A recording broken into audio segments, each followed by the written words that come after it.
Hey, what's up guys, Mashin here, come back with a brand new video for you guys. Today we're going to be talking about significant market movements that honestly this is the first time I ever remember seeing this.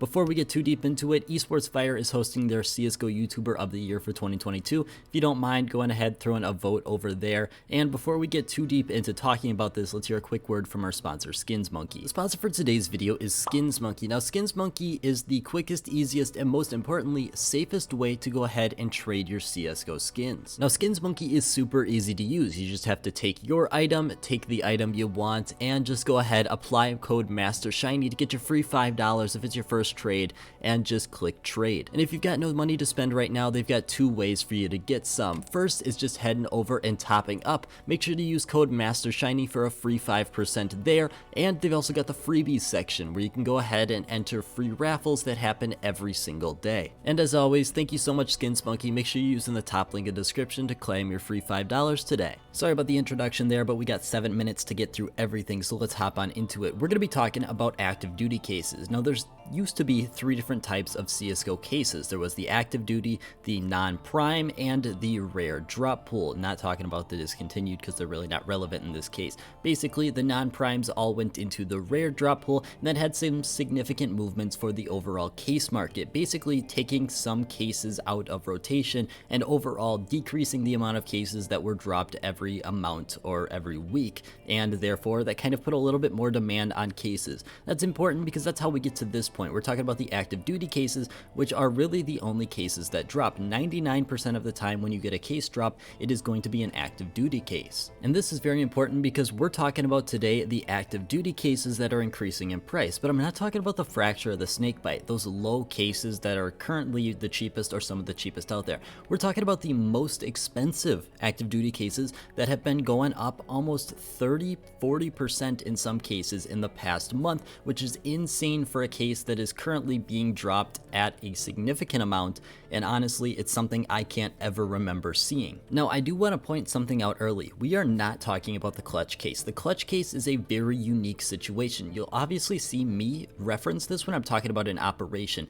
and that's because when we were talking about Operation Riptide, it was the most demanded case during that time, and it also generally held one of the more expensive price ends. But the thing is, we've gotten to a point now where it's a middle of the line, and it's been out for such a significant amount of time that it's not what I want to focus on today. I want to focus on the Dreams and Nightmares and the Recoil case, because both of these two, as you can see from the graphs, are up significantly, and that's something we need to talk about because that is a huge change in the market. Just to give you an idea of how significant the Dreams and Nightmares and the Recoil case are at this point, both of them have taken over the clutch case from being the most unboxed case. The clutch case was the most unboxed case for the significant amount of months in 2022. You can see it up on screen now. It's a decent amount of months where clutch case was leading in being the most unboxed. We get to December here and clutch case falls down to number 3, showing the absolutely insane demand for the Dreams and Nightmares and the Recoil case, because let's be honest, no one is really investing into these cases. I shouldn't say no one, but I would assume the majority of people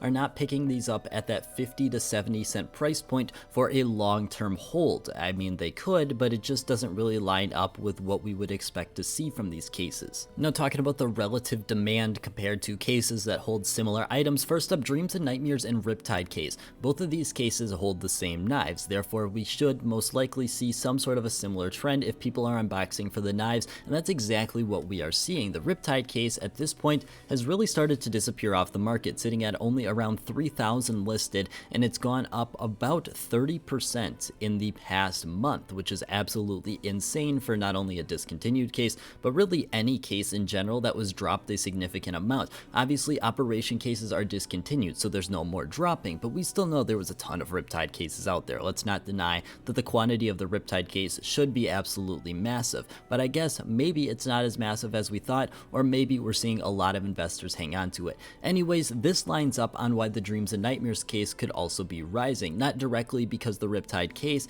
but because the Riptide case is going up, most likely giving the indicator that those knives are becoming a little bit more demanded. The Recoil case, on the other hand, seems to be quite the opposite. If we look at the Recoil case, The special item inside of it is seen in 3 cases, which is obviously the recoil, the snake bite, and the broken fang case, and therefore we would likely see the trend continue across all 3 if it was exactly the rare special item, but instead in this case it's the actual skins inside of it, combined with the fact that most likely people are opening this because it's the newest case. At this point we're seeing incredibly high amount of demand for the recoil case to be open. We can go back to the graph, 4.5 million, making up a significant amount of overall the total cases at like almost 25%, over 20, less than 25%, which is insane for one singular case when we've got like 38, 39 total cases out there at this point. So for one case to be making up the majority, that's a significant reason as to why we might see the price actually go up even when there's so many of these being dropped. Now, breaking this out to the grand scheme of things, what does it really all mean? Well, in my opinion, I think there's definitely going to be some very important lessons to take out of this. Obviously, when we combine a couple things together, you're going to see a very significant issue or potential reason to invest. We talk about the fact that we really did not see any cases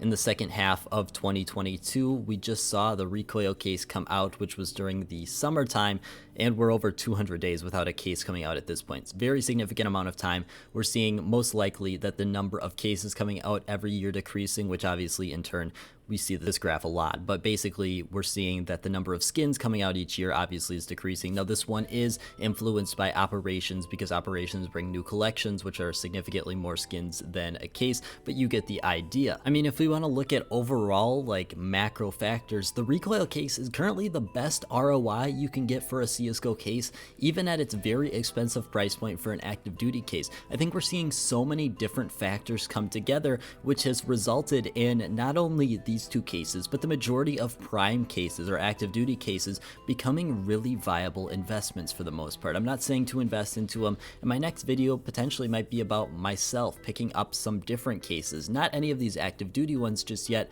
but some other things that I want to talk about which could potentially lead you to buy in. I'm not saying obviously to do so, that's just my opinion, but I think there's so many different things coming together here that we're starting to see so many opinions change, such as my own. I used to not be in favor of buying these active duty cases because I was under the presumption we'd probably get 3 to 4 a year, and since there's so many cases out there, I mean there's technically 5 to choose from if Valve wanted to knock one out, might as well just buy it for a little bit higher price afterwards. It's gotten to the point now where I don't really think that's probably the most likely scenario of you making profit, especially considering the fact that we know 3 of these cases are still being unboxed in heavy numbers. Obviously we got Recoil, Clutch, and Dreams and Nightmares being the top 3 for December, most likely going to be the top 3 for January as soon as that data comes out, so it's not really super unlikely that we would narrow it down to the other 2 being the snakebite and the fracture, one of which most likely being taken out. That's pretty much all I got for you guys today. Although this doesn't directly impact the market today, it's still some very important information you should know moving forward.